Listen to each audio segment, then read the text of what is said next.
Okay, before we get started, this account was created to provide information on how current immigration laws apply to certain factual scenarios.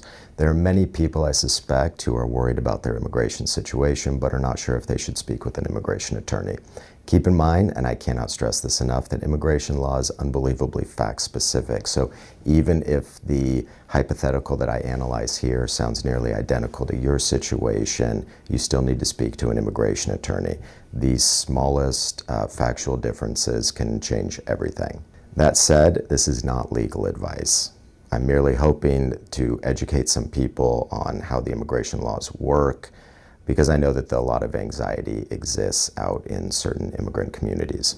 Also, immigration laws and procedures will likely change significantly over the next few months, so what might be accurate and current at the time of recording could be outdated in the weeks to come or even tomorrow.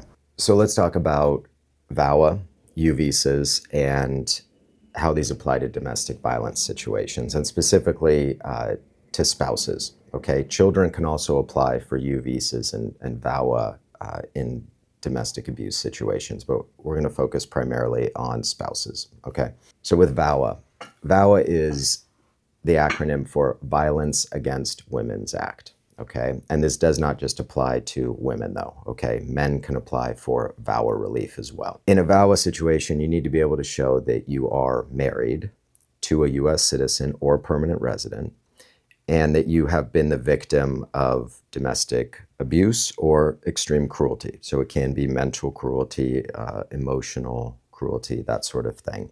You also need to show that you are a person of good moral character. You can apply for VAWA, and at the same time that you apply for VAWA, you can also apply for a green card. So that is a big benefit to VAWA. U visas are a little bit different. They still apply to domestic violence situations, but they also apply to plenty of other crimes. So if you're a victim of another crime, it could also apply to that.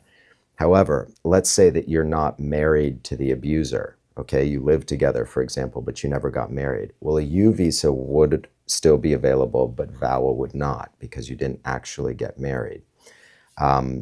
Let's also say that the person that's been abusing you, the spouse or the partner that's been abusing you, is not a U.S. citizen or a permanent resident.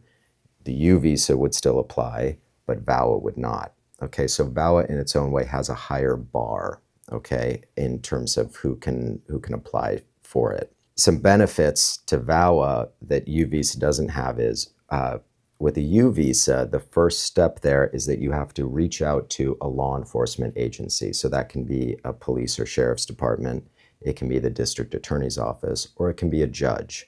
And you have to have them certify that you did cooperate with the investigation. So maybe you reported the crime and they took a police report, or maybe they prosecuted this individual and you were willing to testify, or you did testify.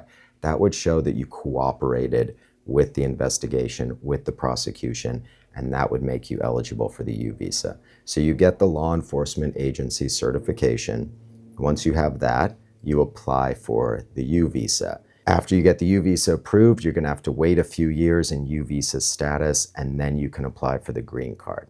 So what does that look like timeline-wise? Well, they can only give out a certain number of U visas per year. So what generally happens is you apply, you get the law enforcement agency certification, you then apply for the U visa, and then you're going to sit and wait for about 5 to 7 years. It could be even longer until you get the approval and you're in U visa status.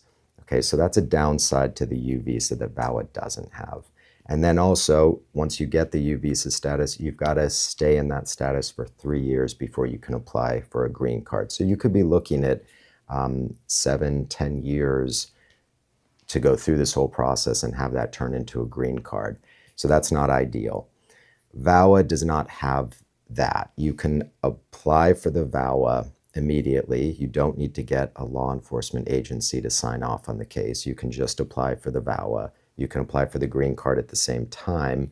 And those cases might take a year, 2 years, something in that ballpark. It depends how backed up they are, but you're not looking at a 7 to 10 year wait on a VAWA case. Like I said, both of these apply to domestic violence situations, but in VAWA, you might not even have a police report. okay? If you've got evidence that you were the victim of domestic abuse, then that could be enough. That could be witness statements. Maybe a neighbor saw something. Maybe family members saw, you know, certain behaviors from your spouse. That could be enough to prove that that you were the victim of domestic violence, and that could be enough to get VAWA approved. So, long story short, if you are married and your abuser is a US citizen or a permanent resident, VAWA is probably the best path to go down. If you were never married or the person you're married to is not a US citizen or permanent resident, then the U visa is probably the only option for you. So hopefully that clarifies some of the differences and gives you an idea of which one of these might apply, how long it might take, and some of the hurdles that might arise during that process. If you have any questions about your specific situation, if you want to meet with me or speak to me over the phone, you can DM us, you can give us a call and schedule a time, and then we can hear what's going on with your case and we can figure out which one might be the best path for you. Good luck to everyone, and I hope this helps. Take care.